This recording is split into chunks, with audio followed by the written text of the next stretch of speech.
What's up guys, my name is Matthew and today I'm going to be doing my December wrap up. Alright, Happy New Year. This is my last wrap up of 2021 and I had an okay reading month. I read a total of 10 books. I read 9 books, DNF'd 1, so a total of 10. I didn't have any 5-star books. I had 4 4-star books, 3 3-star books, 2 2-star books, and 1 DNF. I don't normally rate books 2 stars because normally when they're in the 2-star range, I end up DNFing them. But both of these books, I needed to see how they ended because they kind of pissed me off a lot. And I was like, I have to see what this book ends. Especially one of them has such good ratings on Goodreads and everyone on BookTube loves it. And I just thoroughly did not enjoy it. And I'll get to that book. So I had to finish the book just so I could get a full picture of the book and if I actually didn't like the book. But let's start off with my favorite book of December. And it's going to be Friends Like These by Kimberly McCreight. This is the second book I've read by her. I read last year A Good Marriage and I loved it. Kimberly McCreight, she is one of my favorite authors. She's a lawyer. She writes direct and to the point. No flowery language. It's straight to the point. I gave it 4 stars. If you know me, my favorite trope right now in thrillers is when you have a group of friends who have known each other for a long time and something happened in the past, usually someone dies, and the full picture really isn't shown to the reader. And then we jump to the present where all these friends are back together for a certain reason and the past is coming into the present and you know, what happened in the past is being figured out and there's usually a drama happening in the present and it all mishes together and that's my favorite trope in a thriller. That's why I loved In My Dreams a Hold the Knife by Ashley Winstead this year because that's exactly what this is. So I was super pumped when I found Friends Like These, especially from an author that I do enjoy. All right, that being said, this book is about a group of friends who were in college together, and when they were in college, one of their really good friends, Alice, died. I read the blurb just now in the front to see what you should know going in, and the blurb is very, very, very vague and doesn't tell you anything. So I'm gonna just give you a little bit more background, but not too much, because I think you're not supposed to know much going in. But their friend died in college and they're in present day and one of their friends is suffering from drug addiction and they want to check him into a facility to kind of, you know, deal with his drug addiction. And they go to this, one of their friends' cabin in upstate New York. And while they're in upstate New York, things occur and stuff from the past starts surfacing. Questions get asked like, what happened in the past? Is it true? I thoroughly enjoyed this book. It was only 300 pages. You know, there was twists, great character development, and it shows that you don't have to write a 500-page book to have a good thriller. Get to the point, get me the unique, diverse, fleshed out characters, and you know, thrill me, and hopefully, you know, shock me in the end. And I'm happy. That's how you write a thriller for me. The ending, I did not see coming. The ending was a little, in my opinion, silly. I thought it was silly. It's not an ending you could guess, or maybe you could guess. I just did not pick up on it. That's why I pushed it down to 4 stars because I did not really, the ending I was kind of like, okay, all right, fun, I guess. I don't really know how I was supposed to guess that, or I had a lot of questions with the ending. I was like, okay, but what about this? What about that? So the ending was a little weird to me. It seemed a little silly, but I thoroughly enjoyed the book. I loved all the different personalities with the friendships. She does it right. She made those characters. I just love reading about friends who've known each other for so long and there's a big secret and shit hits the fan and everyone figures it out and usually somebody's hiding something. The lighting in this video sucks. My room looks like I'm in an operating room. I normally keep that light off, but you know, we're just gonna go with it. But yes, this was my favorite book of the month. Kimberly McCreight's Friends Like These. And in January, I'm going to be reading another one of her backlist books, Where They Found Her. This is actually gonna be Gabby Reed's The Book Troop Book of the Month. So I'll be reading that with that reading group. But yes, first book that I liked this month is Friends Like These. All right, the second book that I gave 4 stars this month is For Your Own Good by Samantha Downing. And I've heard really positive things about this on BookTube and I really enjoyed it. I actually listened to half of this on audiobook in the car, and this is not an exaggeration. I sat in a COVID-19 testing line to get like a swab for Christmas for 4 hours, almost peed on myself. And this book saved me and made me not want to jump out of the car and, you know, run away because I was going crazy in the car for 4 hours. But this book is about a guy named Ted who is a teacher and he just won Teacher of the Award at this very prestigious prep school where all the kids go to Ivy Leagues and all the parents are super wealthy and, you know, really important in society and they kind of talk down to the teachers and they want all their kids to have A's so that their kids can go to the best Ivies in the country and all that, you know, all that shit. I'm seeing people on BookTube be like, Teddy is a morally gray character.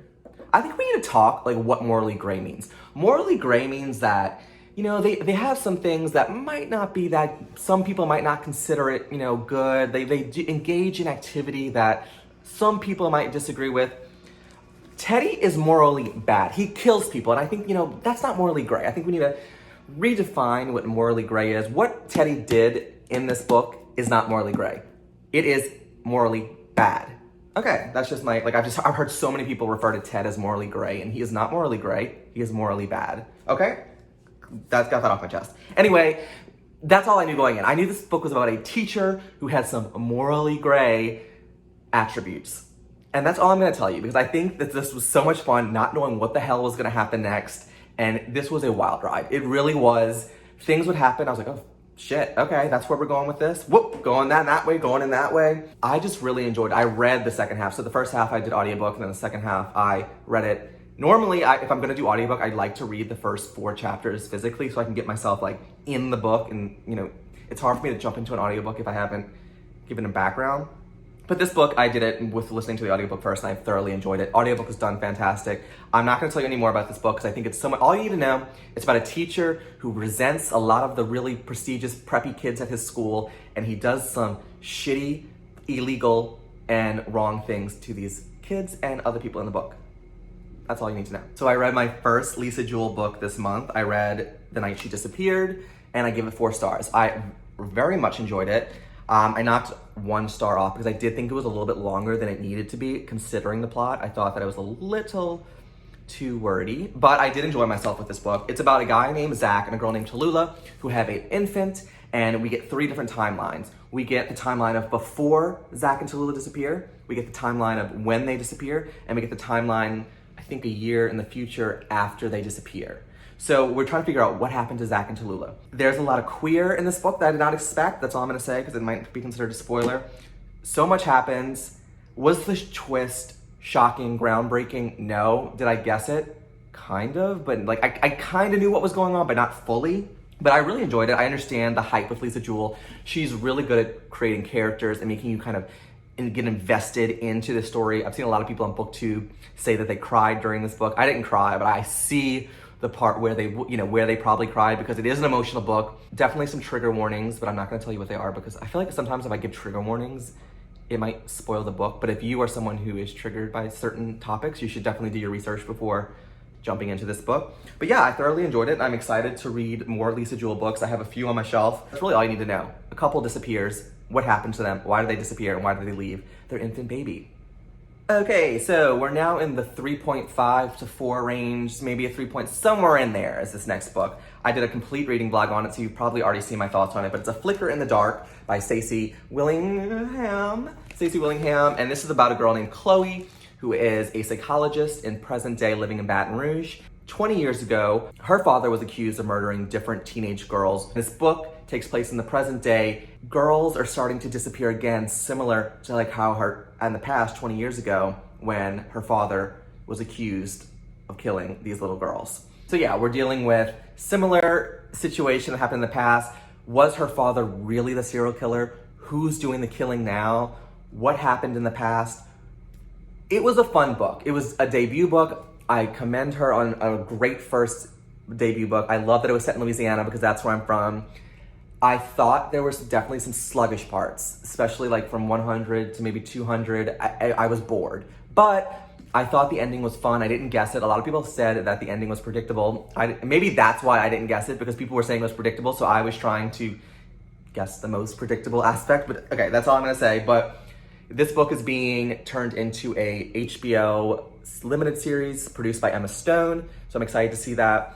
I enjoyed this book. It's not groundbreaking. It gave me very Gillian Flynn vibes, very dark, eerie. I love books where the past is coming up in the present. What happened in the past is affecting the present. So it was a good time. I enjoyed it, and I definitely recommend it if you're looking for, that serial killer vibe and what happened in the past and why is it happening again. All right, buckle up. This might be a long one. But my next 3.5 to 4 star book that I read this month was Fool Me Once by Ashley Winstead, who is actually the author of my favorite thriller of 2021, In My Dreams I Heard a Knife, and I know you're all tired of me talking about it, but I loved it. So I got an advanced reader copy of Fool Me Once. This book releases in April of 2022.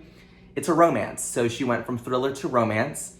I enjoyed this book but I have different, this is not a romance in my opinion. It is a romance. It's marketed as a romance book, and it is a romance. But in my opinion, it's much more a character study, or almost like, for me, it was more about the psychology of this main character. Her name is Lee, and she had a traumatic past.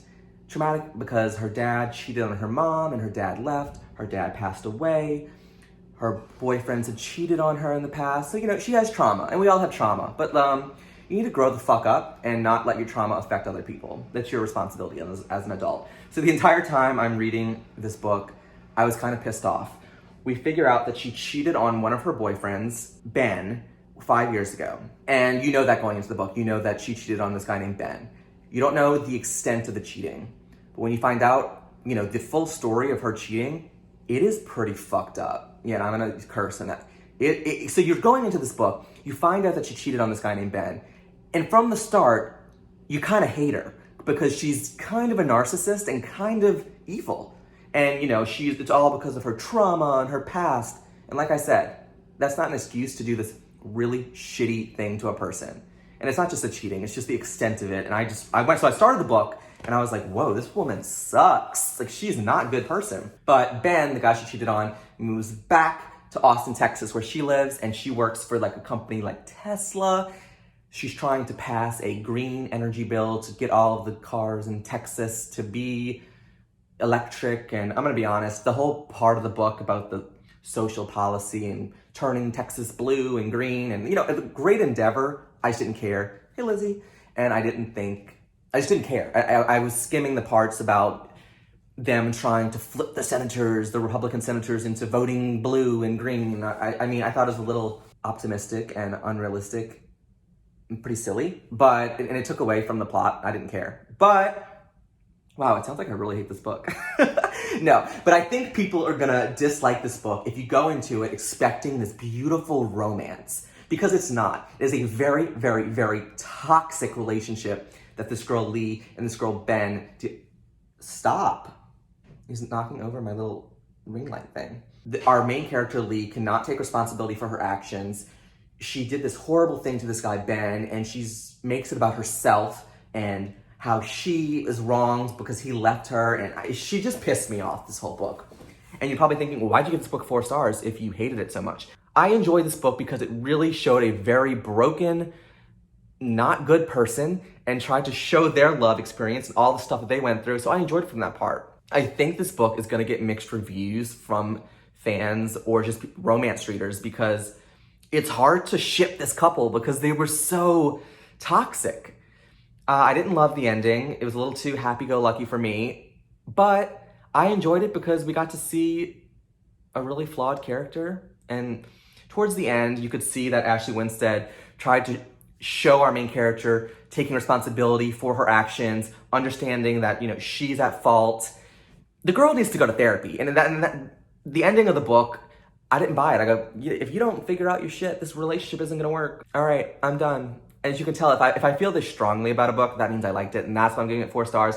Ashley Winstead is fantastic at creating characters and making you care for the characters, whether you hate them or love them. I did not feel ooey gooey. I was not shipping this couple, but I really enjoyed watching their banter. They have great sexual chemistry, but just because you have sexual chemistry with someone does not mean you should date them, because this shit was toxic. But I enjoyed it, and I think some people will like it, but go into it with realistic expectations and not like, oh, this is gonna be a cute rom-com. No, it's not a cute rom-com. And if it's supposed to be a cute rom-com, in my opinion, it failed. But if it's supposed to be a character study or looking at flawed people, then that's why I looked at it, and that's why I'm giving it 4 stars. Okay, so the next book that I gave between a 3 and a 3.5, somewhere in there, is The Love Hypothesis. I'm not gonna lie, this was definitely a letdown for me, considering all the positive things I heard about it on BookTube. Everyone is gushing about this book, saying that it's adorable. And yes, it was cute. I enjoyed it.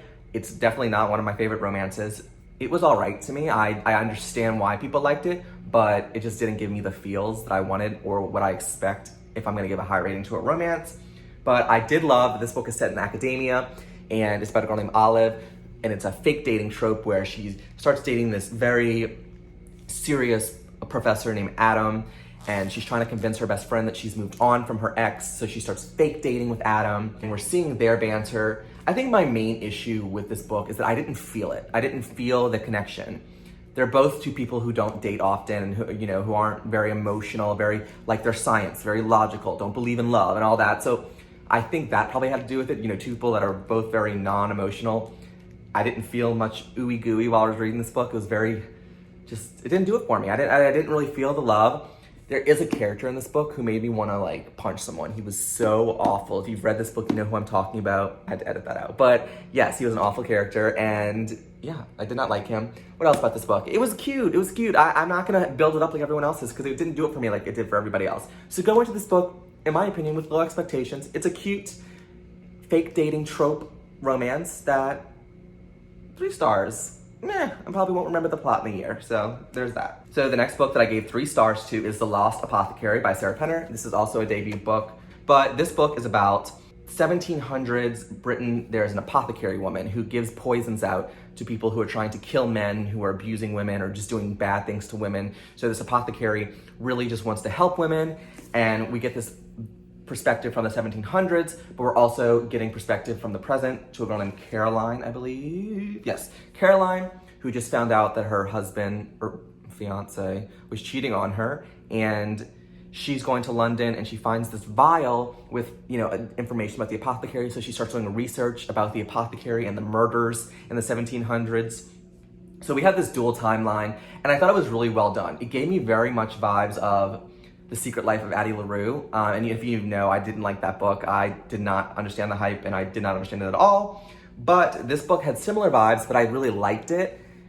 There's not as much, magical realism. It's more just, apothecary poisons. And no one really understood what the poisons were in the 1700s, but they know if they put this in the man's food or the drink, the man will die. And it usually will look like under normal circumstances.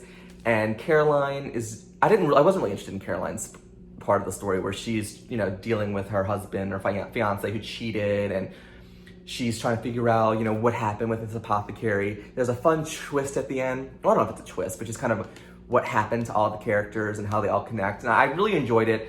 A good 3-star. This type of book just isn't for me. It's not gonna be, I understand why people love books like this and they give them 5 stars and it's their favorite books of the year, but books like this are just never gonna be winners for me because I just don't relate with the characters and I don't really care that much about the plot. But it was fun. I have officially read all 5 of the book of the month, nominees for best book of the year, and I said that my favorite book was People We Meet on Vacation, and having read all 5 of the books, I still stand by People We've Been on Vacation as the best book for book of the month. But yes, I do recommend this, especially if you like books that are set with multiple dual timelines with a little bit of, it's not magic, I don't know, like just murder. Okay, I'm done with talking about this book. Okay, so the next book that I read was a Peter Swanson book. This is the second Peter Swanson book I read, and it was 8 Perfect Murders. I gave it 3 stars. It was very well done. Peter Swanson is really good because usually when you read a thriller, you have to wait till the end of the book for a twist and your mind be blown. Peter Swanson is fantastic with pacing, meaning you only have to get about 20% in or 30% in, whoa, twist, and the book goes in a different direction. Then the book takes another twist and goes, the pacing in a Peter Swanson book is fantastic, and it never leaves you with a sluggish moment. Why I gave this 3 stars is this book spoils so many famous murder mystery thriller books from the past. A lot of Agatha Christie books. If you've never read The Murder of Roger Ackroyd by Agatha Christie, it's one of my favorite thrillers and mysteries of all time. It's part of the reason why we have certain tropes in today's modern thrillers. So I'm a big fan of it, and he completely spoiled it in the book. So thankfully I've already read that book. If you haven't read it, be warned, he's gonna spoil the book.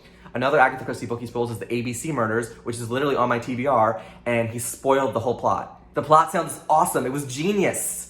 So I'm so pissed off that he spoiled it. I mean, I don't know why I feel like I should have been warned. Sorry, let me back up. The whole plot of the book is that he wrote a list of his favorite 9 thrillers or mysteries or something like that, and murders start happening based off of these books. So part of the plot involved the author or the narrator having to tell us the plot of the books so that we would understand why these people were being murdered a certain way. And that's an interesting topic for a book, and I would have enjoyed it more if I had read all of the books on his list and known that, oh yeah, you're gonna spoil the ending and the plots of every one of these famous, really famous thrillers, and I just kind of pissed me off. Because now I know, especially the ABC Murders, because I haven't gotten to it yet, it's on my TBR, and The plot sound like the twist in that Agatha Christie book, genius. I didn't read the book, but he spoiled it for me and it was genius. And I'm kind of annoyed that I don't get to experience that firsthand because you spoiled it for me. Peter Swanson.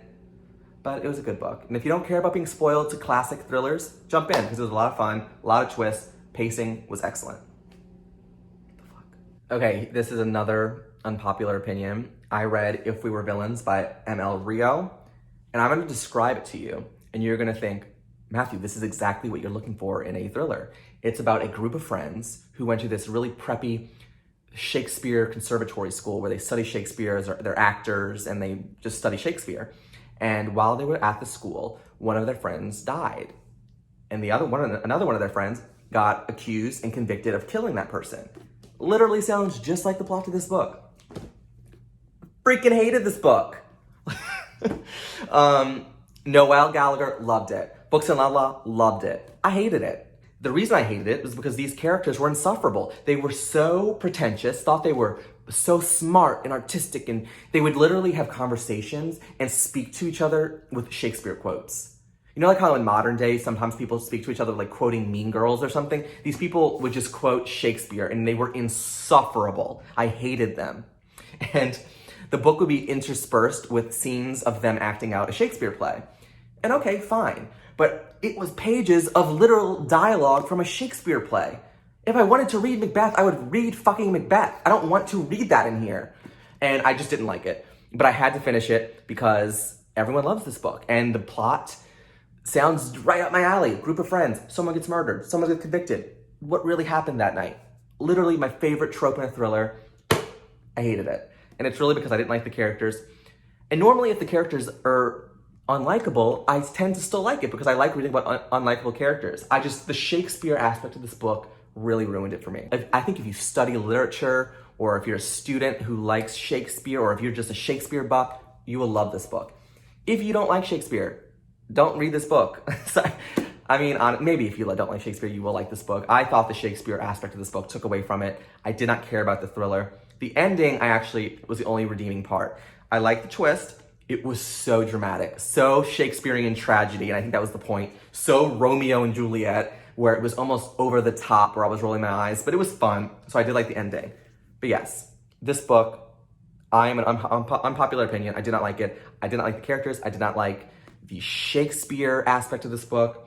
But don't let me ruin you and dissuade you from reading this book, because some really people that I trust their opinions love this book, but just be warned, there's a shit ton of Shakespeare, and if you don't want to sit there and read dialogue of Shakespeare, this book is not for you. Okay, just Google the ending. Honestly, that'd be fun, more fun. Okay, I don't even know if I said I gave the rating like 2.5. Like I said, I would have normally DNF'd it, but I had to know how the book ended because of how many people love this book. I needed to know what happened. The next 2-star book, I'm not gonna lie, I don't remember the plot. It's called Whisper Island. I finished it, so I'm just gonna read this to you. For friends, Riley, Sam, Mia, and Scarlett. Okay, oh yeah, they go to a Whisper Island. I don't remember this book. Yeah, I mean, they go to this island and people start dying. Look at the words. It's, the font is so big. I think if you don't read thrillers normally, you might like this. If you're someone who reads thrillers all the time, then this book will be so boring. I don't even remember. I remember the whodunit, but I can't tell that to you because I'd be spoiling it. So I can't really tell you the plot. They go to this island, people start dying, and then you realize, oh, they all started dying, or someone got murdered because of this reason. It was simple, it was stupid. I didn't like this book, it just didn't do it for me. I got an advanced reader copy, so I was like, oh, I'll read this arc because I was given it, but if you're a thriller reader, don't read this. Okay, so my DNF of the month was Window Shopping by Tessa Bailey. I thought on Christmas I was gonna read this book, give me the Christmas vibes. Honestly, this was like a Hallmark movie with some porn. And maybe that's what you're looking for, a Hallmark movie with some porn, but I just did not care. I thought it was stupid. I read about, what page did I get to? I got about like 118-ish. It was cheesy. I mean, it had some sex scenes, but I just didn't care, so I DNF'd it. I didn't want to read it. It's super short, so I feel like it should have been a quick little read, but like they own a department store, and the owner or the worker at the department store meets this girl, and he has a crush on her, and he wants her to work at the department store, but she has a criminal background. Yeah, I don't know. I just didn't care. I wasn't in the mood. That's this book. Wow, I did a great job explaining this. I hope you really want to read it. Yes, those are all the books I read in December. it was a good reading month, and I was shocked when I saw the number because this month has been hectic with work, hectic with holidays and everything, so I was shocked that I actually got to 10 books. But no 5 stars, but I did read some solid thrillers. I'm excited to start 2022. Hopefully I can post some more, but looking at my work schedule, I likely won't be able to post that much, but hopefully I can read some more books. I'm not gonna do a TBR because TBRs stress me out. I just wanna read what I'm feeling. But thank you guys so much for watching. Let me know if you've read any of these books, if you have any recommendations for me, and I will post another video soon.